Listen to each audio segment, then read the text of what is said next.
The neutral foot can present with pathologies relating to daily activities, sports or exercise, and occupational demands.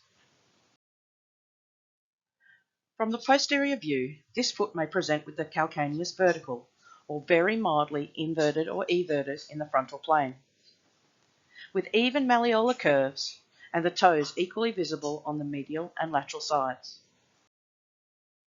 From the medial view, this foot will present with a normal medial longitudinal arch height, with equal talar head palpation both medially and laterally. From the medial oblique view, the talar navicular region does not present with a bulge or is hollow. Using plantar pressure analysis, this foot will present with a normal pressure pattern with no focal high points or abnormal pressure areas. The neutral foot will present with normal patterns of proximal function at the ankle, knee, and hip in the frontal, sagittal, and transverse planes.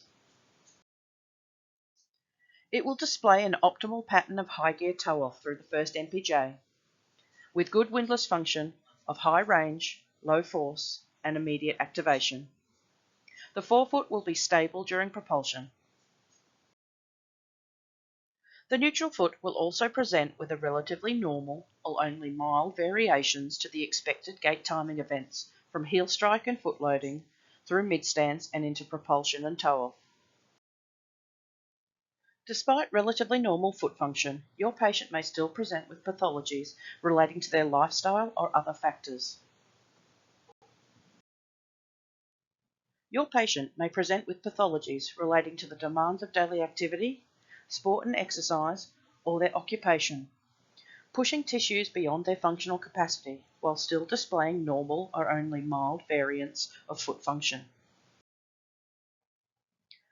Poor footwear choice, low tissue capacity, previous injury, age-related changes, or an underlying disease process may all link to the pathological presentations, including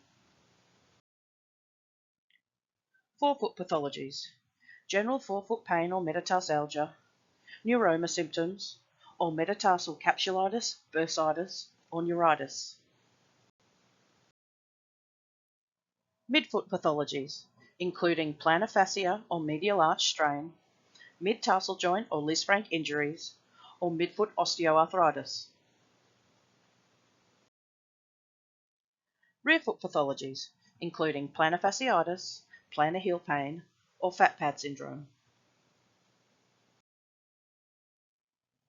And lower limb or ankle pathologies, including Achilles tendinopathy, gastroc or soleus pathology, or lateral ankle instability.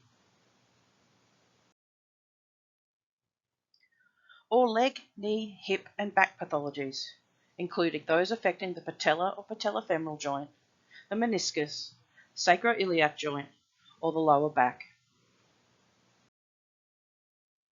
For daily education and training, follow us on social media, including Facebook and Instagram. Subscribe to our YouTube channel, follow us on LinkedIn, or visit DOLAOrthotics.com.